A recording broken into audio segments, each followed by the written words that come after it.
O'zbekiston Superligasi 23-tur. Nasaf Xorazm 2-1, Andijon Ogemka 1-0, Navbahor Qizilqum 1-0, Qo'qon 1912 Bunyodkor 2-2, Paxtakor Surxon 1-0, Dinamo Sho'rtan 2-0, Sug'diyona Neftchi Mash'al Buxoro bugun 30-sentyabr kuni o'ynaydi. Dinamo Sho'rtan o'yinida Anvarjon Hojimirzayev 14-daqiqada gol urdi. Behruzbek Obroqulov 92-daqiqada gol urdi. Igor Sergeyev 91-daqiqada gol urdi.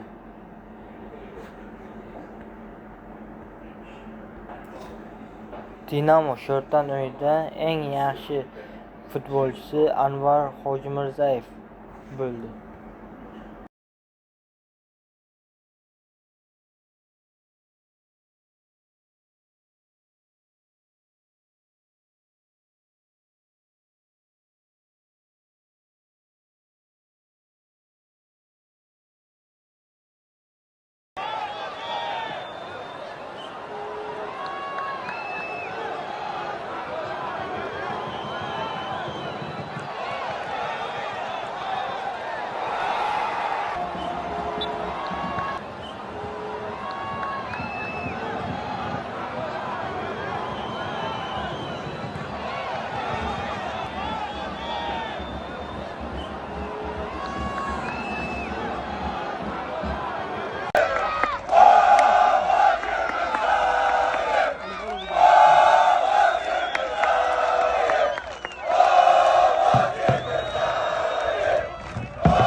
Doston Bozorov Oktagon haqida gapirdi.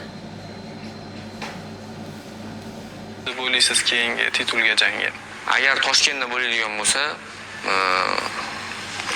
yoki Asadbek Qo'xorov yoki Muhiddin Mamajonov ikkalasidan bittasi urishish kerak.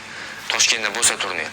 Agar boshqa joyda Sayat kamarni himoya qiladigan bo'lsa, Fazliddin ursa bo'ladi.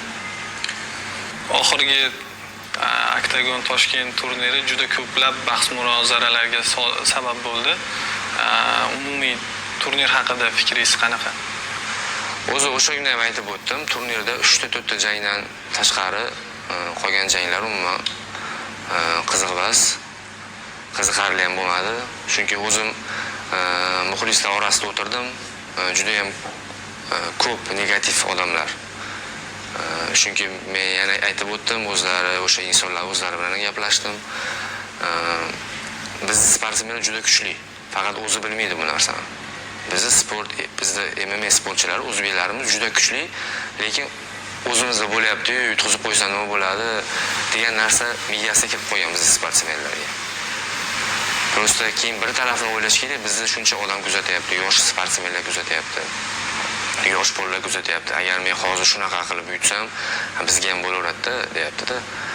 Bir ikkita intervyularda ham ko'ryapman, to'g'riga gapirgan, maytda rostdan Furqat aka aytgan. Itdek mehnat qiladigan bola chiqib yutqizib, hech nimaga erishmasdan yotibdi. Umuman triumfga qilmagan bolalar hayb qilib, pulini olib, yana odamlar unga qarshi olganidan u bolalar nima qiladi keyin? To'xta dedi, men shuncha mehnat qilaman, hech nimaga erishmayapman, ma'lumlar hech nima qilmayapti. Lekin o'qish olyapti, pul olyapti, hayb olyapti, odamlar taniyapti degan narsa miyasiga o'rnashib qolyapti-da. Men o'shaning uchun bu narsaga juda qarshilik qilib ko'p gapiryapman. O'zbek sportchilar yaxshi, o'zlaringga dastoyniy bolalarsizlar, bemalol chiqib UFC'da ham urushga tayyor, любой boys bilan urushga tayyorda bizda o'zbek sportsmenlar. Kuchli bolalarimiz, lekin bilmayman nimaga ular unaqa qilib o'ziga mos sapellar urushmayapti. O'shunga men jicha gapirib chiqdim bu narsani. Bir xillar endi sapelnik chiqmay qoladi, boshqa narsa bo'ladi, lekin urush kerak emas-da. O'zini urushib reputatsiyasini tushiryapti xolos. Undan hech kim unga "Молодец, ana bilan urib tashlaysan" demaydi-da. Kim bilan urushdan u deydi. O'shaning uchun u narsa undan ko'ra mana shunaqa sapelnik bilan urushgandan ko'ra urushmagan yaxshi. Chunki odamlarning muxlislari bor, odamlar kuzatadigan odamlari bor. Agar shu odamlar yana ikkita shunaqa bo'y qilib urushadigan bo'lsa, bo'ldi deydi, biz ham shunaqa urushaveramiz deyapti. Yo'q, nabarot biz o'zbek MMA sportchilarini shu qanchalik nimaga qodirligini ko'rsatib qo'yishimiz kerak. Nabarot. Ko'ray, bu o'zbek MMA sportchilari juda kuchli bo'ladi. Bizga qancha sharoitlar yaratib beryapti bizga. Shunaqa turnirlar bo'lyapti. Любой возможность bor. Hamma joyga kiradigan bo'lsangiz, zal bor, trener bor. Sharoitlar bor. Bemalol kelib, mehnat qilib, chiqib urushib kamardosiz bo'ladi-da. Buni qilib, hayb qilib, oddiy oson yo'lini tanlab qolish kerak emas. Men o'shaning uchun harakat qilyapman, shu yosh bolachalar kuzatadi, endi MMA kiraman deganlar kuzatadi, miyasi o'zgarib ketib qolmasin deb ko'proq gapiryapman. Sizlar mehnat qilinglar, trenerlarning gapiga kiringlar, ota-onalarning gapiga kiringlar, o'shunda rezultatga ega bo'lasizlar. Bo'lmasam 1 yillik, 2 yillik hayb olsa bo'ldi, shu bilan yo'qib ketasizlar taktugi bilan. Hamma narsaga vaqtda, jicha vaqt o'tsin, ko'rasiz kim qanaqa hurmatga ega bo'ladi, kim qayerda yuradi. O'shaning uchun men xohlayman MMA sportchilarimiz, ko'zga ko'ringan sportchilarimiz yomon narsalarga kirmasdan, yomon narsalar reklama qilmasdan, o'rnak bo'lib, trenovkasini kuchaytirib, trenovka qilib, naborot o'shidan qo'lidan kelsa olib, yetalab zalga